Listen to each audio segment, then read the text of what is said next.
Over the past few months, I've been exploring magical realism. I've looked at quite a different pool of books that have taken me all around the world.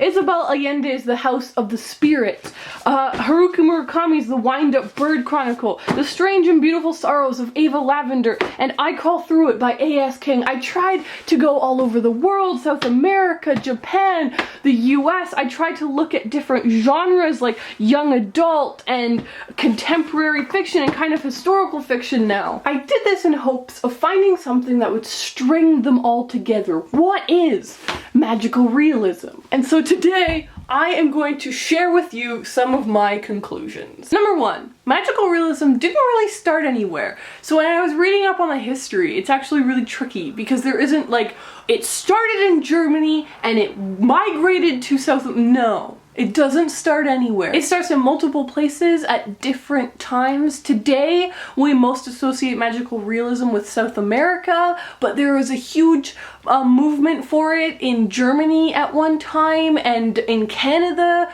Right now it's happening a lot. It's everywhere, so it doesn't have a starting point or really an ending point. Number two, and this is such a tenuous little tendril here, but if you want to identify something as magical realism, what I've been using is a two-part method. A, it's set in an otherwise contemporary setting, so the world, except for this one little bit of magical realism, looks like our lives, and B, the magic is normalized within the context, so the magic doesn't seem weird to everybody else, only really to the reader. Number three, magical realism is not fantasy, but it's really hard to describe why not. I've been sitting here trying to figure out how to explain the difference between magical realism and fantasy, and all I can say is that fantasy takes place in a made-up world, whereas magical realism is small magical moments happening in our real world.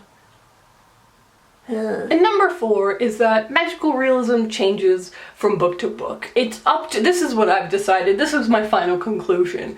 It's up to each author to decide what magical realism means to them and what they want to use magical realism for. It's up to each reader to decide if you're reading magical realism and if it's working for you. So at the end of this, I've really enjoyed exploring magical realism, but I've also just learned to embrace that it's vague, embrace that it is magic, and therefore it means something different to every person.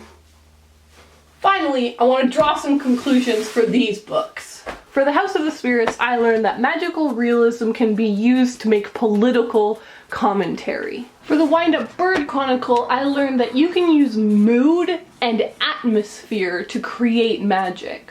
For The Strange and Beautiful Sorrows of Ava Lavender, I learned that for me, it doesn't really make sense to have magic as other in a book that's supposed to be magical realism.